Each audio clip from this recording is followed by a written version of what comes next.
Hello friends, this is Satish Maurya and welcome to my YouTube channel in all chemistry. आज हमारा topic है nomenclature. Nomenclature बहुत basic chapter है और इसका यूसेज पूरा केमिस्ट्री में होता है, खासकर ऑर्गेनिक और इनऑर्गेनिक केमिस्ट्री में। ठीक, तो हम स्टार्ट करते हैं नोमेनक्लेचर। नोमेनक्लेचर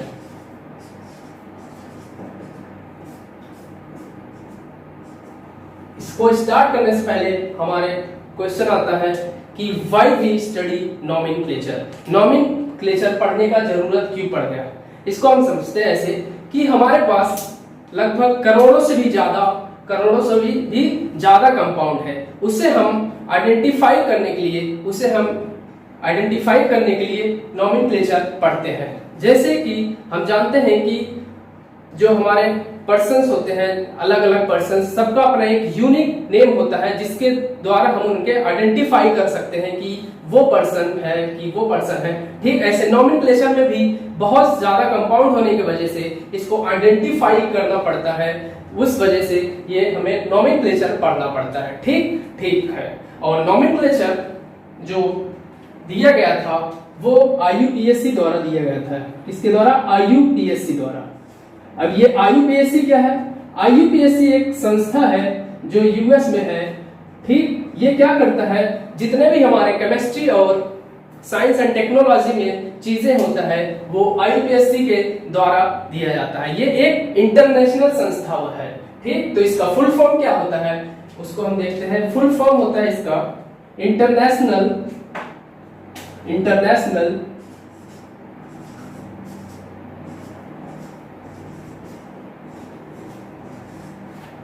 यूनियन ऑफ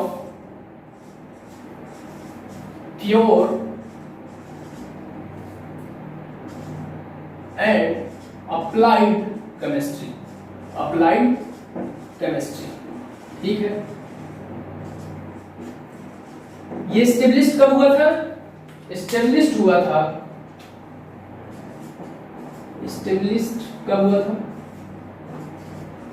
1919 में। कहा? यूएस में। ठीक, इसका पर्पस क्या था? Represent the chemistry and science technology.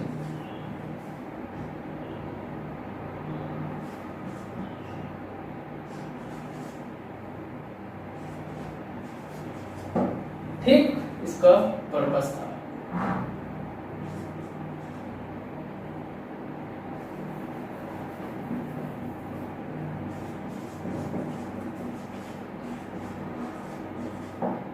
ठीक, तो जो IUPAC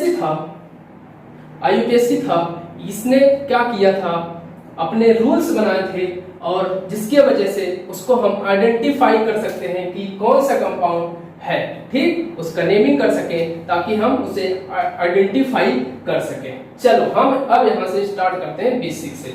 चलो, हमारा पहला होता है प्राइमरी कार्बन। क्या होता है? Primary carbon. क्या होता है प्राइमरी कार्बन? है प्राइमरी कार्बन वो होता है द contains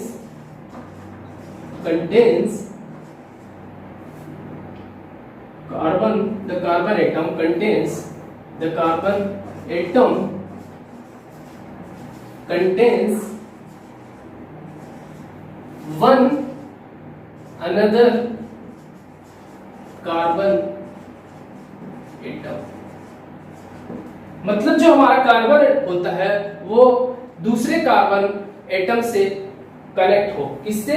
एक दूसरे कार्बन एटम से कनेक्ट हो तो वो होता है प्राइमरी कार्बन। नेक्स्ट हमारा होता है secondary carbon.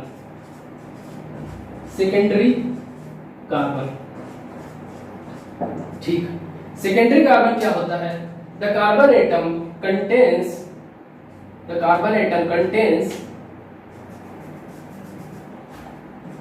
two another carbon atom। ठीक, ऐसे हमारा टर्सरी होगा। टर्सरी क्या होता है? टर्सरी कार्बन वो होता है कार्बन एटम जो 3 कार्बन एटम से जुड़ो हो, 3 कार्बन एटम से। ठीक, ऐसे होता है क्वाटरनरी।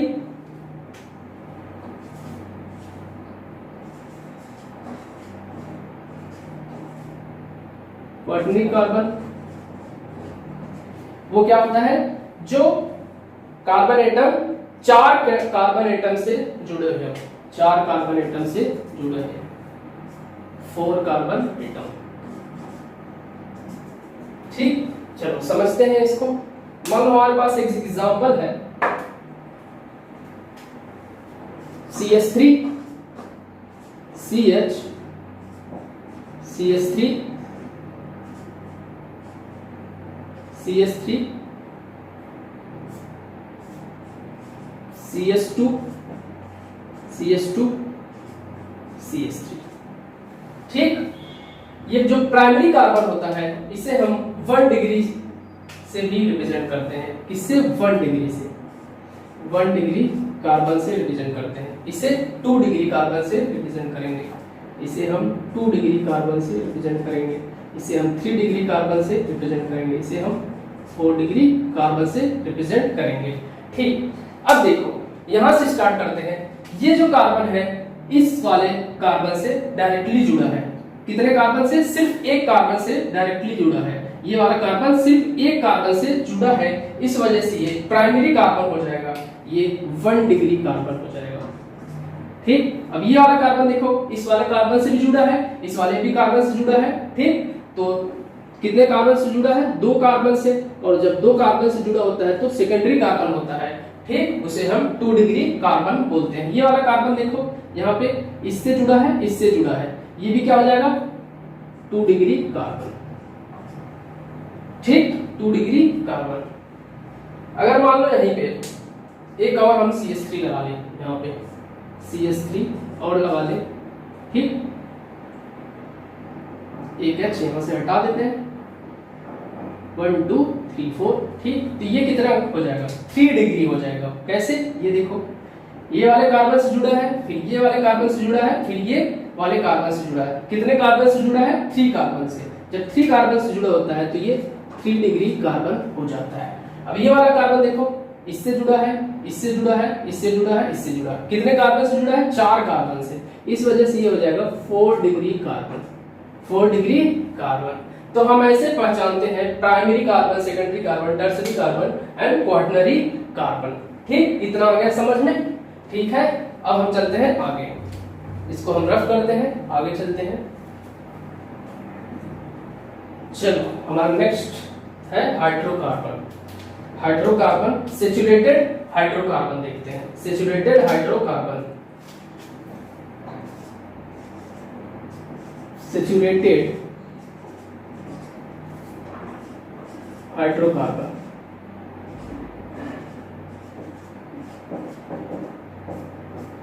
क्या होता है? पहले हम समझते हैं हाइड्रोकार्बन क्या होता है। हाइड्रोकार्बन वो होता है जब कभी क्या हो, सिर्फ कार्बन चेन में कार्बन और हाइड्रोजन प्रेजेंट हो। ठीक, किसी भी चेन में सिर्फ कार्बन और हाइड्रोजन प्रेजेंट हो तो वो हो जाता है हाइड्रोकार्बन। तो फिर हम सैचुरेटेड हाइड्रोकार्बन वो होता है जब कभी कार्बन के बीच में सिंगल बॉन्ड हो। जब कभी कार्बन और कार्बन के बीच में सिंगल बॉन्ड हो तो वो सैचुरेटेड हाइड्रोकार्बन हो जाता है। मतलब हम क्या लिख सकते हैं?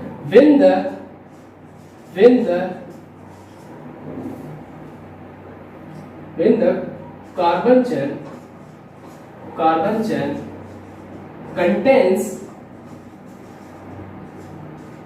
contains single bond between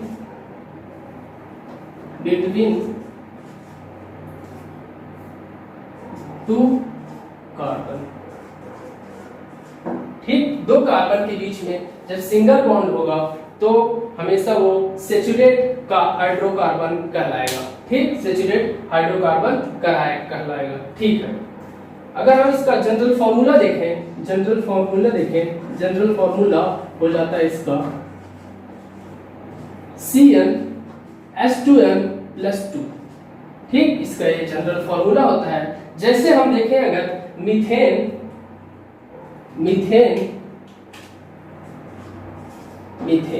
ठीक, इसका फॉर्मूला कैसे लिखेंगे मीथेन का? मीथेन में कितने कार्बन होता है? एक कार्बन होता है। ठीक, एक कार्बन होता है मीथेन में। n=1 रखेंगे, 1 रखेंगे तो H कितना आ जाएगा? यहाँ 1 4 आ जाएगा। ऐसे हम इथेन का लिखेंगे, इथेन का, फिर प्रोपेन का, फिर ब्यूटेन का, पेंटेन का, हेक्सेन का, हेप्टेन का। ठीक, चलो पहले इसका लिख लेते हैं। इथेन कितना कार्बन? 2 कार्बन। हाइड्रोजन कितना आ जाएगा? 2 रख दो, कितना आ जाएगा? 6। ऐसे इसमें 3 कार्बन। H यहाँ क्या रख देंगे? 3, कितना हो जाएगा? 8। यहाँ कितना हो जाएगा? 4H 10 हो जाएगा। N का वैल्यू 4 रखा है। ठीक, यहाँ पे क्या रखेंगे? 5H 12 हो जाएगा। यहाँ पे 6S 14 हो जाएगा। यहाँ पे 6 7H 16 हो जाएगा। ठीक, ऐसे हो जाएगा। और आगे हेप्टेन के बाद ऑक्टेन का, ऑक्टेन के क्या हो जाएगा? C8H 18। ठीक, 18 हो जाएगा। ऐसे नोनेन का एंड डेकेन का। नोनेन का क्या हो जाएगा? C9H 20 C10H 22। ठीक, ये हमारा हो जाएगा।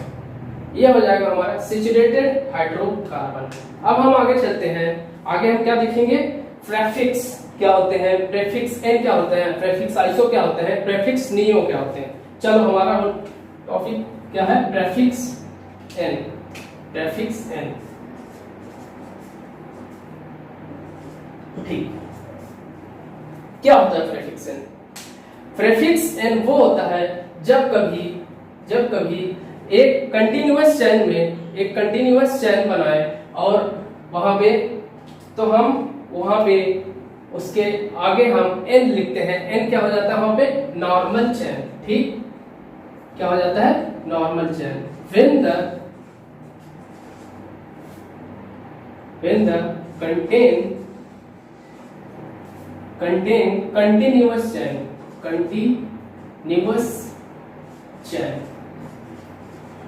continuous chain, तो हम उसे बोलते हैं, N यहां रिप्रेजेंट करेगा नॉर्मल या स्ट्रेट चेन। जैसे मान लो हमारे पास यहाँ पे CH3 CH2 CH2 CH3 ये है, तो ये क्या है? एक कंटिन्यूअस चेन है, स्ट्रेट है और एक कंटिन्यूअस चेन है। तो हम इसे क्या बोलते हैं? हम इसे बोलते हैं N। कितने कार्बन है? 4 कार्बन है। इसका हम नाम क्या करते हैं? N butane. 4 कार्बन है तो ब्यूटेन यूज करेंगे। ठीक, 4 कार्बन लिए ब्यूटेन यूज करते हैं। यहाँ देख लो। ठीक, तो क्या होता है यहाँ पे? ये प्रेफिक्स N हो गया। ऐसे आगे प्रेफिक्स आइसो होता है। प्रेफिक्स आइसो क्या होता है? प्रेफिक्स आइसो जो होता है, ठीक, जब कभी कार्बन चेन में क्या आ जाए? सेकेंड लास्ट पोजीशन पे एक मिथाइल ग्रुप आ जाए। ठीक, सेकेंड लास्ट पोजीशन में एक मिथाइल ग्रुप आ जाए, मतलब कंटेन्स द कार्बन चेन, क्या? Second last methyl group, contains methyl group at second last carbon chain. Second last chain में एक मिथाइल ग्रुप आ जाए। जैसे मान लो हमारे पास यहाँ पे CH3 CH2 CH3, यहाँ पे एक मिथाइल ग्रुप लगा दें CH3। ठीक, तो यहां से देखो ये हमारा लास्ट, ये आगे है, ये लास्ट से 1 और 2 मतलब सेकेंड लास्ट पोजीशन पे क्या है, मिथाइल ग्रुप। तब हम वहां पे प्रेफिक्स आइसो यूज करते हैं, प्रेफिक्स आइसो यूज करते हैं। तो इसका नेमिंग जब लिखेंगे हम तो क्या लिखेंगे, आइसो कितने कार्बन है, 1 2 3 4 कार्बन है, आइसो ब्यूटेन इसका नेम हो जाएगा, इसका नेम हो जाएगा आइसो ब्यूटेन। क्योंकि ये सेकेंड लास्ट पोजीशन पे एक मिथाइल ग्रुप आया है, इसलिए हम आइसो यूज करते हैं। और कितने कार्बन है, 4 कार्बन है, इसलिए हम ब्यूटेन लिखते हैं। 4 कार्बन है इसलिए हम ब्यूटेन लिखते हैं। चलो आगे चलते हैं, प्रेफिक्स नियो बच रहा है, प्रेफिक्स नियो बच रहा है, उसे भी देख लेते हैं। प्रेफिक्स नियो,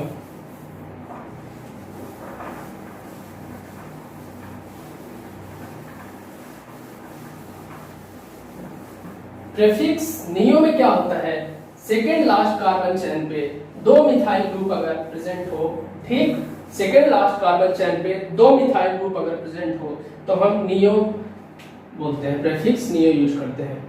प्रेफिक्स नियो कब यूज करते हैं, जब सेकेंड लास्ट पोजीशन पे कार्बन चेन में, when the second last carbon chain पे आ जाए, contains 2 methyl group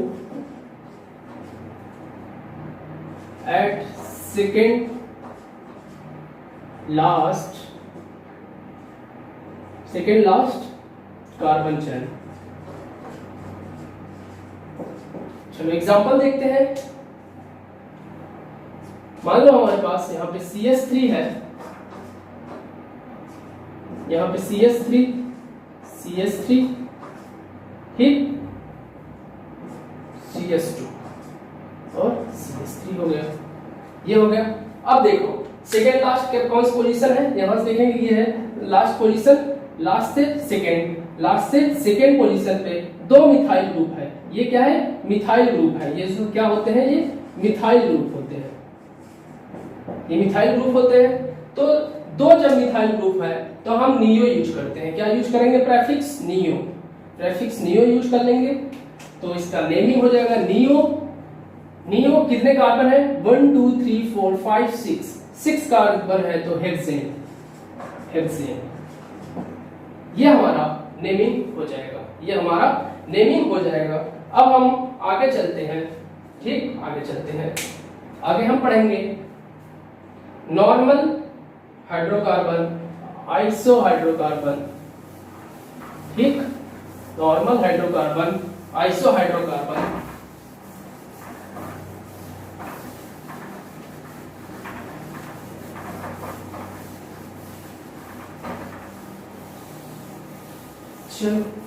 normal hydrocarbon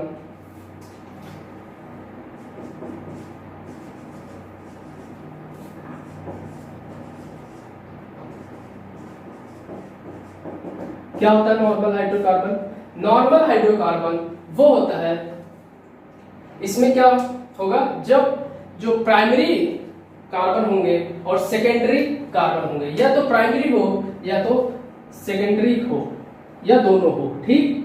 when the carbon chain contains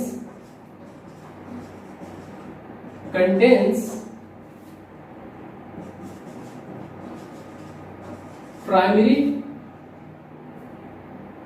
carbon और प्राइमरी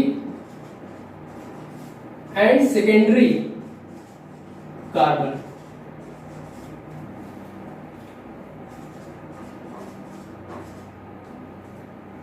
ठीक, तो वो हमेशा नॉर्मल हाइड्रोकार्बन होता है, वो हमेशा नॉर्मल हाइड्रोकार्बन हो जाता है, ठीक। अब हम देखते हैं आइसो हाइड्रोकार्बन में आइसोहाइड्रोकार्बन में क्या हो सकता है, टर्सरी आ सकता है, सिर्फ टर्सरी कार्बन आ सकता है। It contains tertiary carbon.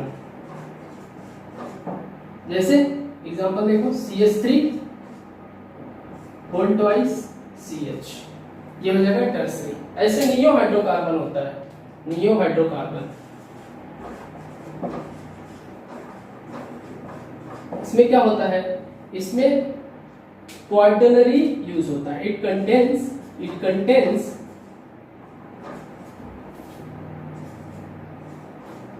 Quaternary carbon,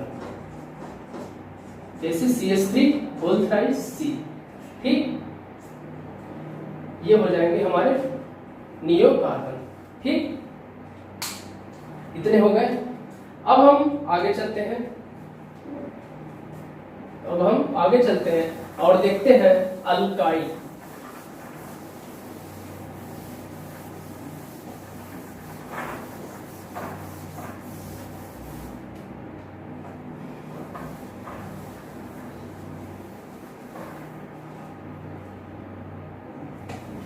alkyl क्या होता है? ठीक, अल्काइल ग्रुप क्या होता है?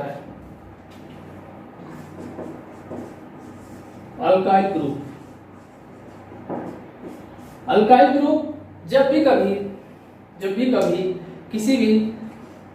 किसी भी मॉलिक्यूल्स में से एक हाइड्रोजन रिमूव कर दिया जाए तो हमेशा अल्काइल ग्रुप फॉर्म होते हैं। इसे हम रेडिकल भी बोलते हैं। देखो कैसे, मान लो हमारे पास यहाँ पे CH3H है, मीथेन है, इसमें से हम एक हाइड्रोजन रिमूव कर दें तो हमारे पास जो बचेगा CH3। ठीक, CH3, तो ये जो होगा ये हमारा मिथाइल ग्रुप होगा, हो जाएगा मिथाइल। ठीक, जैसे मान लो हमारे पास CH3 CH2 CH3, यहां से एक H रिमूव कर दें तो क्या बचेगा, CH2 CH3 CH2 एक हाइड्रोजन यहां से रिमूव कर दें तो CH2। तो ये जो होगा हमारा कौन सा ग्रुप बनेगा, 1 2 3 4 है ब्यूटाइल, ऐसे होता है। ठीक, अल्काइल में फिर हमारा आता है आइसो अल्काइल की बात कर लेते हैं।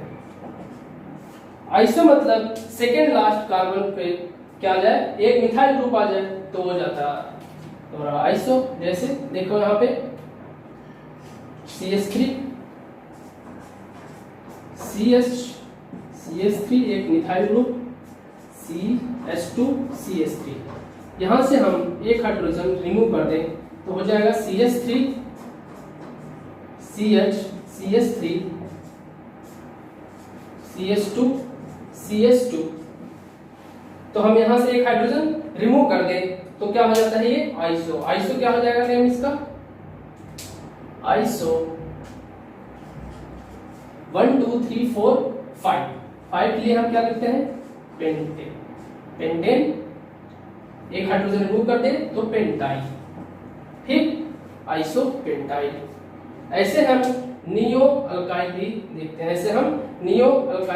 उससे पहले हम देख लेते हैं सेकेंडरी अल्काइल।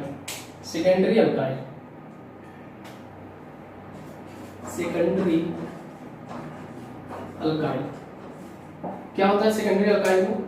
मान लो हमारे पास यहाँ पे है CH3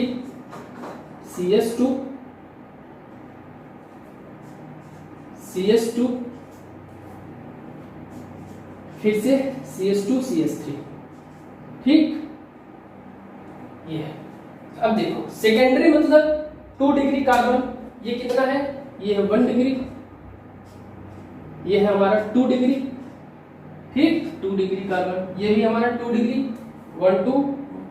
कैसे, ये वाले कार्बन जुड़ा है, ये वाला कार्बन, तो ये 2 डिग्री। यहाँ पे देखो ये भी 1, यहाँ से 2 कार्बन जुड़ा है, ये भी 2 डिग्री कार्बन। ये भी 2 डिग्री कार्बन। ठीक, ये फिर से 1 डिग्री हो जाएगा, 1 डिग्री कार्बन। मान लो यहाँ से हम एक हाइड्रोजन रिमूव करते हैं, कौन सा कार्बन निकालते हैं यहाँ से, 1 डिग्री वाले हाइड्रोजन रिमूव करते हैं, मतलब ये वाला हाइड्रोजन। तो हमारे पास क्या बचेगा यहाँ पे, CH3 CH2 CH2 CH2, यहाँ पे CH2, कितना था 3 to 5 3 to 5। ठीक है, तो इसका नेमिंग क्या हो जाएगा, 5 है तो हो जाएगा हमारा पेंटाइल। पेंटाइल 5 के लिए पेंट, यहाँ पे एक हाइड्रोजन रिमूव किया गया तो पाइल लगा दिए। ठीक, अगर हम यहाँ से 2 डिग्री कार्बन रिमूव कर दें, कितना 2 डिग्री कार्बन रिमूव कर दें, hydrogen sorry 2 degree hydrogen remove कर दें, तो हमारा यहाँ पे होगा CH3, यहाँ से एक हाइड्रोजन रिमूव कर दिए CH2 CH2, फिर यहाँ पे एक हाइड्रोजन रिमूव CH3, यहाँ से एक रिमूव कर दिए, तो ये क्या हो जाएगा सेकेंडरी। सेकेंडरी के लिए हम लिखेंगे सेक 1 2 3 4 5 पेंटाइल। पेंटाइल ये हमारा नेम हो जाएगा सेकेंडरी पेंटाइल। ठीक, ये हमारा इतना अल्काइल ग्रुप हो गया। अब देखो टर्सरी के लिए क्या कैसे लिखेंगे, मान लो हमारे पास यहाँ पे CH3 CH3 CH3 है। ठीक, ये वाला कार्बन 3 कार्बन से जुड़ा है, तो हम क्या लिखते हैं टर्सरी। टर्सरी टर्ट शॉर्ट लिखेंगे टर्ट ब्यूटाइल। टर्ट ब्यूटाइल इसका नेमिंग हो जाएगा। अब हम चलते हैं नियो नियो अल्काइल पे। नियो अल्काइल यही देख लेते हैं, नियो अल्काइल। नियो अल्काइल में क्या होता है, ठीक, मान लो हमारे पास नियो अल्काइल में ये कार्बन है, यहाँ पे CH3 CH3 CH3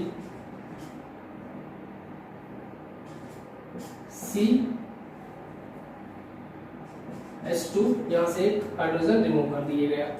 अब देखो एक हाइड्रोजन यहाँ से रिमूव कर दिया गया तो अल्काइल ग्रुप बन गया, और यहाँ पे कितने कार्बन जुड़े हैं सेकेंडरी पे 1 2। देखो लास्ट सेकंड कार्बन पे 2 मिथाइल ग्रुप है, तो हम यूज करेंगे नियो, यूज करेंगे नियो।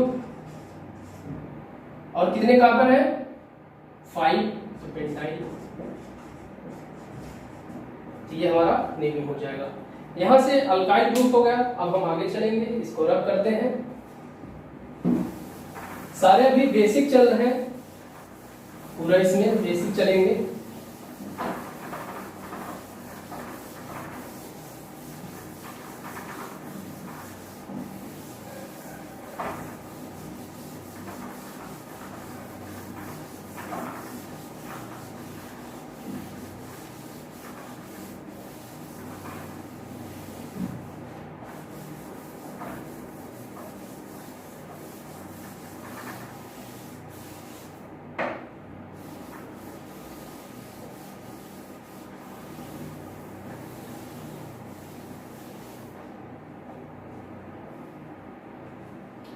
अब हम देखेंगे IUPAC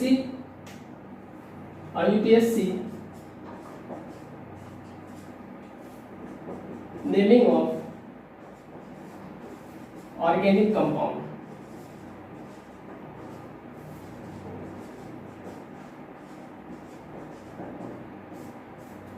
ठीक, इसमें हम देखेंगे कि नेमिंग के कैसा फॉर्मेट होता है, किस वे में हम नेमिंग करेंगे। तो हम देखेंगे पहला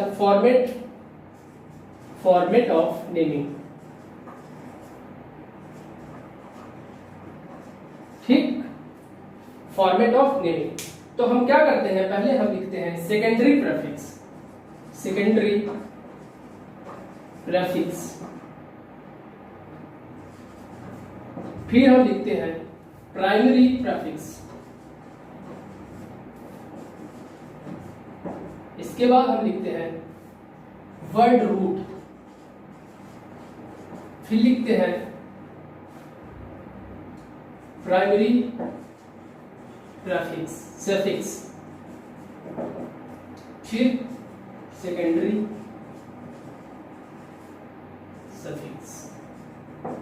ठीक, जो सेकेंडरी प्रेफिक्स होता है, सेकेंडरी प्रेफिक्स में हमारा क्या आता है, ब्रांचेस। क्या आता है, ब्रांचेस। ब्रांचेस मतलब मेन कार्बन चैन के अलावा जो होते हैं वो हमारे ब्रांचेस होते हैं, वो हमारा सेकेंडरी प्रेफिक्स के अंदर आते हैं सारे। प्राइमरी में जैसे हमारे साइक्लो कंपाउंड जो होते हैं, साइक्लिक कंपाउंड जो आते हैं वो हमारे प्राइमरी प्रेफिक्स में आते हैं। इसमें नंबर ऑफ, वर्ड रूट में number of carbon in main chain, main चैन या पैरेंट चैन में जितने भी नंबर ऑफ कार्बन आएंगे वो हमारे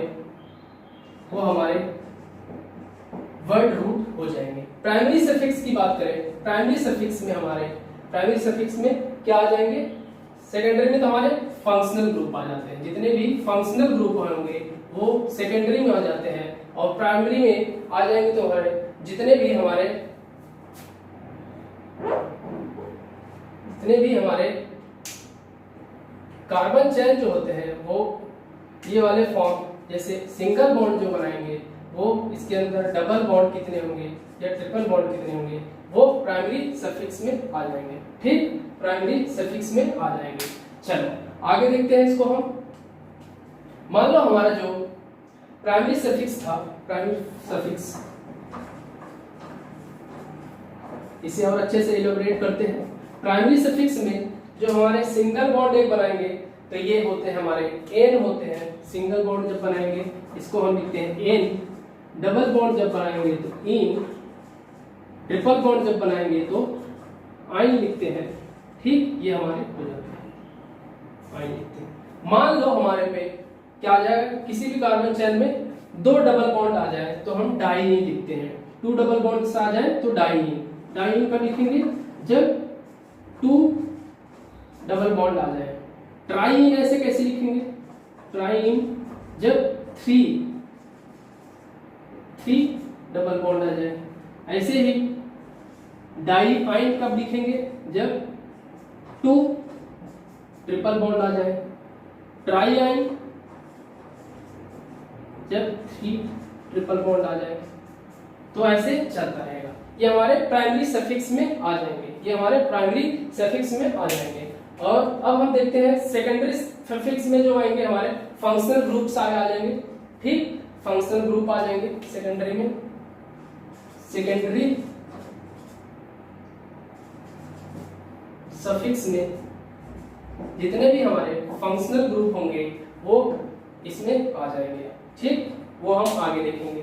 जैसे हमारे जितने भी हमारे ये सारे होंगे, COH कार्बोक्सिलिक एसिड, SO3H, ऐसे, फिर इसके बाद CHO, फिर OH, ये सब हमारे फंक्शनल ग्रुप है। फिर क्या हो जाएंगे, C डबल बॉन्ड O, ये सब हमारे साइनाइड, हमारे आइसोसाइनाइड। तो ये सब जितने होंगे फंक्शनल ग्रुप होंगे, ये आगे देखेंगे। ठीक, अब देखो जो हमारे सेकेंडरी प्रेफिक्स था, सेकेंडरी प्रेफिक्स की बात करते हैं। सेकेंडरी प्रेफिक्स, सेकेंडरी प्रेफिक्स में ब्रांचेस मतलब जितने भी हमारे सब्स्टिट्यूएंट ग्रुप होंगे, मतलब मेन चेन के अलावा, और जो हमारे लोअर फंक्शनल ग्रुप होंगे, मतलब जो सबसे कमजोर वाले, वीक वाले फंक्शनल ग्रुप होंगे वो इसके अंदर आएंगे। जैसे हमारे NO2, इसे हम बोलते हैं nitro, N double bond O, इसे हम नाइट्रेसो बोलते हैं, नाइट्रोसो। ठीक, और जितने भी हमारे हेलोजन वाले ग्रुप होते हैं, जैसे हेलोजन वाले फ्लोरीन, क्लोरीन, ब्रोमीन और आयोडीन, ये सब हमारे इसके अंदर आ जाते हैं, ये सब हमारे इसके अंदर आ जाते हैं। और जैसे हमारे R, ये होते हैं हमारे अल्काइल ग्रुप। ठीक, और OR alkoxy group, alkoxy group, ये सब हमारे सेकेंडरी प्रेफिक्स के अंदर आ जाते हैं। ये सब हमारे सेकेंडरी प्रेफिक्स के अंदर आ जाते हैं। ये जूनियर ग्रुप होते हैं, जूनियर फंक्शनल ग्रुप होते हैं। तो ये हमेशा हम क्या लेते हैं इसको सेकेंडरी प्रीफिक्स के अंदर। क्यों? क्योंकि ये हमेशा सब्स्टिट्यूएंट एज अ सब्स्टेंट देखा जाता है, एज अ सब्स्टिट्यूएंट इसे हम देखते हैं। तो ये हमारा आज के पूरा फॉर्मेट हो गया। इसी फॉर्मेट में हम चलेंगे, नेमिंग करेंगे। अब आगे वाले लेक्चर में हम आगे कंटिन्यू करेंगे कि कोई भी कंपाउंड का कैसे हम नेमिंग करते हैं। आज के लिए इतना ही। Thank you.